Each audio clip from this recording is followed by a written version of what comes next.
Buenos días, estudiantes. Los saluda la profesora Martelena Montesinos Bejarano, quien les hablará sobre el curso de Literatura Universal. La literatura es la expresión artística a través de la palabra. Es la belleza, tanto oral como escrita. La literatura universal es el estudio de las culturas y el arte de redacción de estas. Según las civilizaciones, se han desarrollado diversos sistemas de comunicación, escrita y oral, en muchos casos alcanzando técnicas mucho más avanzadas de la simple necesidad de transmitir información. Más tarde, el idioma se convierte en el medio de unificación al narrar los actos heroicos, las leyendas y tradiciones de los pueblos. En esta se incluye toda la literatura del mundo, de todas las épocas, de todos los países y de todos los idiomas. Teniendo en cuenta que tiene etapas, corrientes, movimientos literarios y sus autores y representantes. Veamos las características de aquellas etapas. Antigüedad clásica, siglo VIII a.C., siglo V después de Cristo. Se caracteriza por ser racional, realista, humanista. Tiene un estilo sobrio, equilibrado. Hay armonía y perfección en su fondo y su forma, y la presencia fundamental de la mitología. En esta literatura tomamos en cuenta las obras de Grecia, Homero, la Ilíada y la Odisea, que muchos de ustedes ya la conocen por televisión o de lo contrario la han leído, una famosa obra.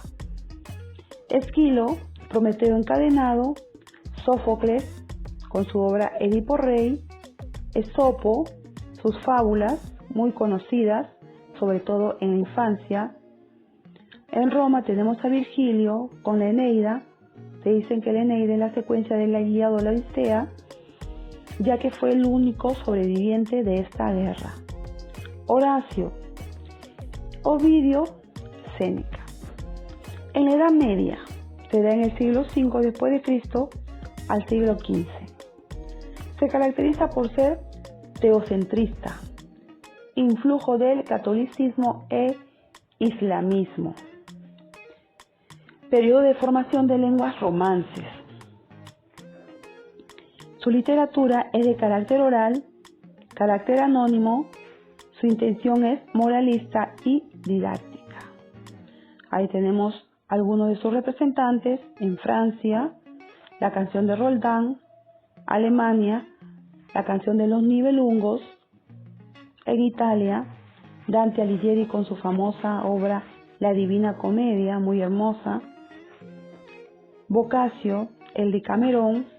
Aquí el Decamerón se parece a lo que estamos viviendo, esta obra, la que estamos viviendo ahora. Aquí en Italia hubo una peste donde 10 personas tuvieron que permanecer encerradas hasta que terminara esta enfermedad. La lírica provenzal, galaico, portuguesa y dulce style nuevo, materia caballeresca o de Bretaña. En el Renacimiento se da en el siglo XV al siglo XVI. Se caracteriza por ser humanista, valoración del hombre en sí mismo, rebeldía espiritual, culto a la naturaleza. Se retornan las reglas clásicas, las lenguas romances pasan a la categoría literaria.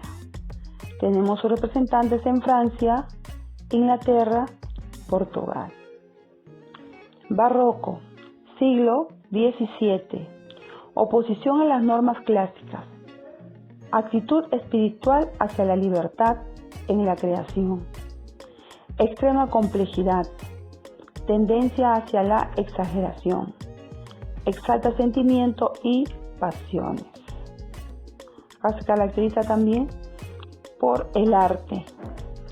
Francia, tenemos el teatro clasista. Inglaterra, tenemos El Paraíso Perdido y Shakespeare. El neoclasicismo, siglo XVIII. Resurgimiento del amor y la admiración por las culturas griegas y romance. Todo vuelve, dice, todo pasado fue mejor. Búsqueda nuevamente de la perfección. Predomina la razón y la disciplina intelectual. La observación, el análisis y la crítica se prefieren a la imaginación. Tenemos a sus representantes famosos: Francia, Jean La Fontaine, Fábulas, Voltaire, Montesquieu, Rousseau y Diderot. En Inglaterra, Daniel Defoe, Robinson Crusoe, James Austen, Orgullo y Prejuicio, y en Italia a Carlo Goldoni. El romanticismo, primera mitad del siglo XIX, se caracteriza por ser subjetiva, variedad y libertad frente a las trabas neoclásicas, triunfo del sentimiento sobre la razón, exaltación del individualismo, gusto por lo exótico, interés por la tradición medieval y los valores nacionales. Tenemos sus representantes en Francia, Alemania, Inglaterra y en Estados Unidos. Muchas de sus obras son famosas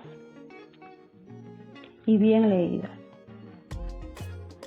El realismo naturalismo, segunda mitad del siglo XIX.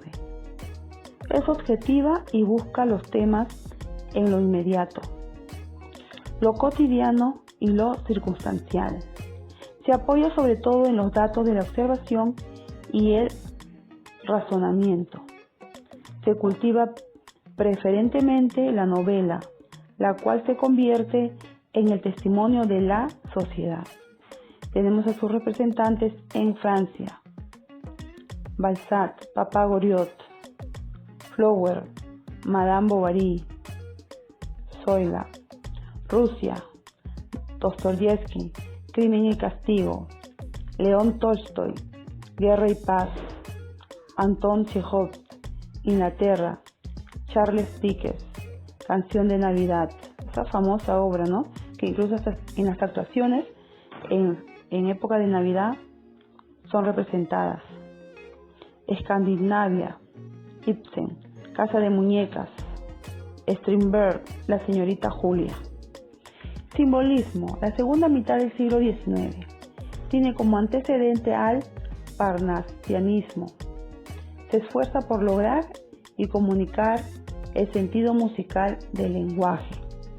En Francia tenemos a su representante Charles Baudelaire, Las flores del mal, Rimbaud, Iluminaciones, Beltainer. Modernismo, comienzo del siglo XX, búsqueda de la belleza absoluta. Tiene fines preferentemente estéticos, gusto por lo exótico. Inglaterra: Oscar Wilde, El retrato de Dorian Gray. ¿Quién no ha leído El retrato de Dorian Gray? Bonita obra, hermosa. Vanguardismo, primer tercio del siglo XIX. Varias tendencias, las más revelantes será el surrealismo, renovar el arte, la universalización del arte, búsqueda de lo original. Francia, Italia, Inglaterra, Portugal, sus máximos representantes. El existencialismo, siglo XX, a mediados, corriente de corte filosófica, no acepta lo eterno y absoluto, negación a Dios. La vida es una experiencia sin sentido. Tenemos en Francia a Paul Sartre, Las náuseas, Albert Camus, El extranjero, y Simone de Beauvoir, La mujer rota. Literatura política social, siglo XX. Interpreta y denuncia la realidad europea en guerra. Presenta conflictos humanos desde la óptica social y ética y moral. Representantes en Austria y Estados Unidos. Pasamos a la literatura antigua clásica. Una hermosa literatura llena de misterios, dioses, basada en mitos, ¿no? Es uno de los primeros puntos de gran importancia dentro de la literatura universal. Es nuestro antecedente, nuestro pasado. A Grecia se le considera como una de las cunas del arte literario europeo, cuyas influencias van a ser notorias incluso hasta el siglo XVIII. Yo diría que hasta la actualidad. Al hablar de Grecia clásica nos referimos a una cultura conformada por varios territorios unidos que fueron evolucionando en diversas formas políticas, que van desde la monarquía hasta la democracia, en cuya literatura se reflejan los hechos resaltantes de su historia. El periodo jónico, siglo XIII a.C. al siglo VII a.C. Imagínense, desde antes que existiera Cristo. Se le denomina también periodo arcaico, en donde la capital es Jonia, que posee como forma de gobierno la monarquía y en donde no se desarrolla la escritura. Por lo tanto, su literatura es de tipo oral. En este periodo se desarrollan épica, heroica, Homero, autor de la Ilíada y la Odisea. Didáctica, Hesidio, autor de Teogonia lírica. Odas olímpicas, Píndaro, autor de Epinixios. Amorosa, Safo, autor de Epitalamios. En esta literatura antigua clásica, Grecia, Roma, periodo jónico, conocido también como el periodo arcaico, vamos a hablar de la Ilíada y la Odisea. No sin antes indicarles que se dice que antes de la Ilíada hubo una pre-Ilíada, ¿no? La boda de los dioses, donde por disputa, por celos, se ocasionó toda una guerra. Bueno, estudiantes, yo espero que hasta ahí me hayan entendido. Cualquier duda que ustedes tengan, estaré atenta a resolverlas. Les dejo la actividad para que ustedes puedan leer, analizar. No se olviden de trabajar con sus libros. Conmigo será hasta una próxima oportunidad. Bendiciones. Los extraño mucho, pero eso sí, quédense en casa. Se despide de ustedes la profesora Marta, con mucho cariño.